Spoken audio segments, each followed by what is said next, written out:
الحمد لله رب العالمين، الصلاة والسلام على سيد الأنبياء والمرسلين سيدنا ونبينا وحبيبنا وشفيعنا مولانا محمد وعلى آله وصحبه أجمعين. قال الله تعالى: وأحل الله البيع وحرم الربا. صدق الله العظيم. بزرگوں اور بھائیوں، انسانی زندگی کے اندر معاملات، خرید و فروخت اور دوسرے جو معاملات ہوتے ہیں، یہ زندگی کا ایک لازمی جز بن گئے. چنانچہ اسلام نے صرف عبادات کے تعلق سے ہماری رہنمائی نہیں فرمائی، جہاں عبادات کی طرف پوری تفصیلات سے ہمیں واقف اور آگاہ کیا گیا، اسی طریقے سے اللہ کے نبی صلی اللہ علیہ وسلم نے کاروبار اور تجارت کے تعلق سے بڑی تفصیل ہمارے سامنے بیان فرمائی. چونکہ زندگی کا دار و مدار انسان کے اپنے معاش پر ہے. انسان اپنے اور اپنے اہل و عیال کے لیے، اپنے متعلقین کے لیے محنت کرتا ہے، کوشش کرتا ہے، پیسہ جمع کرتا ہے. اس کے پیسہ جمع کرنے کے لیے روزی حاصل کرنے کے مختلف طریقے ہیں. کوئی مزدوری کر لیتا ہے، کوئی نوکری کر لیتا ہے، کوئی آدمی تجارت کر لیتا ہے، کوئی کچھ اور کر لیتا ہے. لیکن ان سب میں تجارت کو اللہ تعالیٰ نے بڑی فوقیت عطا کی ہے، اس معنی میں کہ تجارت اس کام کو انبیاء علیہ السلام نے اور خود آقائے دو جہاں سرکار دو عالم محمد الرسول اللہ صلی اللہ علیہ وسلم نے بھی اس کو اختیار کیا تھا. آپ نے تجارت کے لیے ایک نہیں دو دفعہ ملک شام کا آپ نے سفر کیا تھا. اللہ کے نبی صلی اللہ علیہ وسلم کے صحابہ نے بھی تجارت کی تھی. اسی لیے ہمیں اللہ کے نبی کی احادیث کے اندر تجارت کے بہت سے اصول معلوم ہوتے. اور تجارت ایک ایسا فعل ہے، ایک ایسا عمل ہے کہ اس تجارت کے ذریعے مومن ایک غیر کے سامنے اسلام کا صحیح نمونہ پیش کر سکتا ہے. ایک ایسے ملک میں رہنے والے، جس ملک میں مختلف قسم کے اور مختلف مذاہب کے ماننے والے لوگ رہتے ہیں، اس ملک کے اندر آدمی اپنی تجارت کے ذریعے اسلامی اصول کے مطابق جب وہ تجارت کرتا ہے تو غیر کے سامنے جب اس کے معاملات کا طور و طریق آتا ہے، ایک طرح سے اس کا تجارت کرنا ایک دعوت بھی ہوتا ہے. تجارت کے بنیادی اصول میں اللہ کے نبی صلی اللہ علیہ وسلم نے جو فرمایا، پہلی بات یہ ہے کہ آدمی سامنے والے کو دھوکہ نہ دے. چونکہ عام طور پر تاجر لوگ اس غلطی میں مبتلا رہتے ہیں اور اس بات کی کوشش کرتے ہیں کہ اپنے گاہک کے ساتھ غلط معاملہ کیا جائے. اس لیے اللہ کے نبی صلی اللہ علیہ وسلم نے سب سے پہلی بات یہ ہے کہ سامنے والے کو دھوکہ نہ دیا جائے. برے مال کو اچھا مال بتا کر آپ دے رہے ہیں، عمدہ کوالٹی کا مال نہیں ہے، آپ اس کو عمدہ کوالٹی کا مال بتا رہے ہیں. مال کے اندر وہ خوبی نہیں ہے، آپ اس کے اندر خوبی بتا کر دے رہے ہیں. آپ سامنے والے کو دھوکہ بھی دے رہے ہیں، جھوٹ بھی بول رہے ہیں. رسول اللہ صلی اللہ علیہ وسلم نے دھوکے سے بھی منع فرمایا اور جھوٹ سے بھی منع فرمایا. دھوکہ دہی میں آدمی کبھی مال اس طرح سے لوگوں کے سامنے پیش کرتا ہے کہ وہ مال کو دیکھ کر کے جو ہے دھوکہ کھا جاتا ہے. ایک واقعہ بہت مشہور ہے، حدیث کے اندر آتا ہے، سرکار دو عالم صلی اللہ علیہ وسلم ایک مرتبہ بازار میں تشریف لائے، غلے والے کی دکان پر گئے. آپ نے غلے کے اندر ہاتھ ڈالا تو اندر جو ہے بھیگا ہوا غلہ تھا، اوپر سوکھا غلہ رکھ دیا تھا. آپ نے پوچھا کہ ایسا کیوں کیا؟ سوکھا غلہ اندر رکھ دیتے، بھیگا ہوا غلہ اوپر رکھ دیتے. اس لیے کہ بھیگا جو غلہ ہوتا ہے وہ وزنی ہوتا ہے. اس نے کہا اللہ کے نبی صلی اللہ علیہ وسلم بارش ہو گئی تھی. ٹھیک ہے بارش ہو گئی تھی، لیکن اس طرح سے سامنے والے کو دھوکہ نہیں دینا چاہیے. من غشنا فلیس منا. آپ نے فرمایا جو ہمیں دھوکہ دے وہ ہم میں سے نہیں ہے. نہ دھوکہ دہی ہو نہ جھوٹ ہو، سامنے والے کو جھوٹی بات کہہ کر کے جو ہے کاروبار نہیں کیا جائے. اسی طریقے سے کاروبار کے اندر جھوٹی قسموں کے کھانے سے بھی اللہ کے نبی صلی اللہ علیہ وسلم نے فرمایا، قسم کھا کر کہہ رہے ہیں زبردستی کی، کون آپ کو قسم کھانے کے لیے کہہ رہا ہے؟ یہ مال میں نے اتنے میں خریدا تھا، آپ کو کس نے کہا کہ مال کی قیمت پہلے آپ کی قیمت خرید بتائے؟ کوئی ضروری نہیں۔ ایک آدمی، ایک تاجر جب تجارت کر رہا ہے تو وہ اپنے نفع کے لیے تجارت کرتا ہے، وہ اپنا نفع رکھ کر کے تجارت کرے گا، یہ ہر کوئی جانتا ہے، لیکن نفع کے سلسلے میں بھی اللہ کے نبی صلی اللہ علیہ وسلم کی ہدایت دی ہے کہ جتنے میں آپ نے مال خریدا تھا اس سے کئی گنا بڑھا کر کے آپ اس کو جو ہے بیچ رہے، یہ بھی غلط ہے، یہ بھی ایک طرح کا دھوکہ۔ آدمی کو مال کو بیچتے وقت لوگوں کو جو ہے نا کسی طریقے کا دھوکہ نہیں دینا چاہیے۔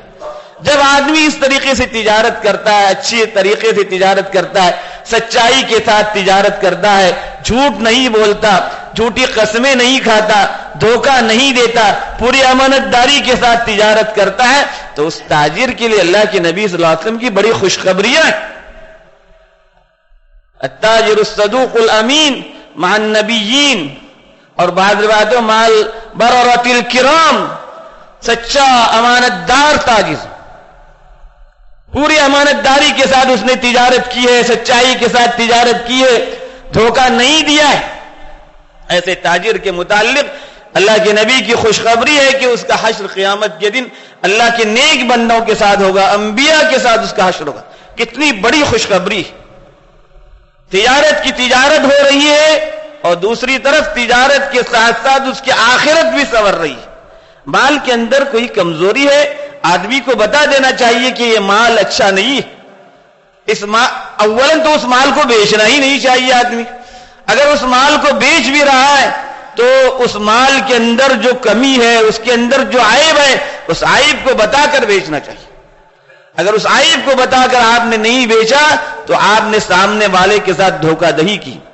آج کل تجارت میں سب سے کامیاب تاجر اس کو سمجھا جاتا ہے جو گاہک ہمارے پاس آئے وہ ہماری دکان سے خالی ہاتھ نہ جائے، کسی طرح سے اس کے گلے باندھ دیا جائے مال۔ بزرگوں اور بھائیوں، یہ تجارت کا اصول دنیا والوں نے اپنا لیا ہو تو اپنا لیا ہو۔ آپ کے اپنے اچھے میٹھے بول سے، اچھائی کے ساتھ آپ اس کا معاملہ کر رہے ہیں، اکرام کر رہے ہیں، صحیح طریقے پر بول رہے ہیں، اس میں کوئی منع نہیں، آپ اس کے ساتھ اکرام کریں۔ لیکن اس میں آپ نے جھوٹ ملا دیا، غلط بات ملا دی، بات کو کہاں سے کہاں بتا دیا، یہ سب جو ہے آدمی کی تجارت کی برکت کو ختم کرنے والے۔ دو شریک ہیں، دو پارٹنر ہیں، ان شریکوں کے متعلق اللہ کے نبی صلی اللہ علیہ وسلم نے فرمایا کہ یہ دونوں شریک جب تک جو ہے سچائی کے ساتھ تجارت کریں گے، فَإِن بَيَّنَا، اگر انہوں نے پوری بات بیان کی تو اللہ ان کی تجارت میں برکت دے گا، اور وَإِن كَتَمَا، اگر انہوں نے جو ہے چھپا دیا، حقیقت کو چھپا دیا، اپنے پارٹنر سے چھپا دیا، اپنے شریک سے چھپا دیا، حقیقت سے اس کو پوری طرح سے واقف نہیں کیا، جتنا نفع آیا تھا اس نفع کو جس فیصد کے ساتھ تقسیم کرنا طے ہوا تھا اس کو ظاہراً تو تقسیم کر رہا، اندر سے کچھ جو ہے نکال بھی لیا ہے۔ اللہ کے نبی نے فرمایا محقت برکت بیعہما، ان کے بیع کی، ان کی تجارت کی برکت جو ہے ختم کر دی جاتی ہے۔ تجارت میں ایک تجارت یہ بھی ہوتی ہے کہ ایک آدمی کا مال ہوتا ہے، دوسرے آدمی کی محنت ہوتی ہے، ورکنگ پارٹنرشپ ہوتی ہے، اس کا بھی اصول بیان کیا گیا کہ جو کام کرنے والا ہے اس کو اس کی مزدوری نفع کی شکل میں ملے گی، جو نفع نکل کر کے آئے گا وہی اس کی جو ہے شرکت ہے۔ مال اصلاً دوسرے کا ہے، کبھی کیا کرتے ہیں کہ آدمی مال پیسہ لے لیتا ہے اور تجارت شروع کرتا ہے، مہینے کے اعتبار سے جو نفع متعین کیا گیا تھا فیصدی اعتبار سے اس میں سے کچھ دیتا رہتا ہے، کچھ مہینہ گزرنے کے بعد، سال گزرنے کے بعد تقریباً اس کے آس پاس جب گزر جاتا ہے کہتا ہے کہ مال کے اندر گھاٹا ہو گیا۔ گھاٹا کہاں سے ہوا یہ بتانا ضروری ہے۔ اگر اپنے شریک کے لیے گھاٹے کو چھپایا، اللہ کے نبی کا حکم ہے محقت برکت بیعہما، تم اس کے مال کو غلط طریقے سے اینٹنے کی کوشش کر رہے ہو، دبانے کی کوشش کر رہے ہو، تمہارے مال کی برکت ختم ہو جائے گی، وہیں سے جو ہے نقصان شروع ہوتا ہے آدمی کا۔ ورنہ عام طور پر تجارتوں کے اندر جو ہے نقصان ایسا نہیں ہوتا. تو اس طرح سے کہ اس کے مال کو غلط طریقے پر ہڑپنے کی کوشش کی جا رہی ہے، اپنے شریک اور اپنے جو ہے پارٹنر کے مال کو غلط طریقے پر ہڑپنے کی کوشش ہو رہی ہے. پھر آگے چل کر یہ بھی ہوتا ہے کہ اس کے اوپر الزام لگانا شروع ہو جاتا ہے کہ یہ جو ہے پیسے دے کر سود لینے والا ہے. معاملہ جب پیسے دیتے وقت طے ہوا ہے، کیا طے ہوا ہے کہ پیسہ میرا ہے، آپ کی محنت ہے، آپ کا پیسہ ہے، میری محنت ہے، اس پر کتنا فیصدی طے ہوا ہے اسی کے مطابق دینا چاہیے. متعینہ مقدار متعین کی گئی ہے تو یہ سود ہے، اس کی کوئی گنجائش نہیں ہے، یہ حرام ہے، یہ گھر کے اندر نجس مال کو لانے کا طریقہ ہے. اللہ کے نبی صلی اللہ علیہ وسلم نے سختی سے اس سے منع کیا. تجارت کے اندر نفع فیصدی اعتبار سے طے کیا جاتا ہے، اور اگر فیصدی اعتبار سے دونوں کے درمیان ایک معاہدہ طے ہوا ہے تو اس معاہدے کو آپس میں لکھ کر رکھ لینا چاہیے. کسی طرح کے معاملات اس کے سلسلے میں قرآن کا حکم ہے کہ جو ہے معاملات میں آدمی لکھ کر رکھ لے، تاکہ کل کو جو ہے بات زبان پھرنے پر جو ہے کوئی دھوکہ نہ ہو آدمی کو. پھر لکھنے کے بعد دو آدمیوں کو گواہ بنانے کا بھی حکم دیا. آپ قرض لے رہے ہیں تب بھی لکھ لیں، آپ شرکت کا معاملہ کر رہے ہیں تجارت میں اس وقت بھی لکھ لیں اور دو آدمیوں کو گواہ بنا لیں. یہ بھی ضروری ہے. قرآن کے حکم کی جب خلاف ورزی ہوتی ہے، اللہ کے حکم کو جب توڑا جاتا ہے تو پھر برکتیں بھی ختم ہو جاتی ہیں اور نقصان و گھاٹا ہونے لگتا ہے، پھر لڑائیاں اور جھگڑے بھی ہونے لگتے ہیں.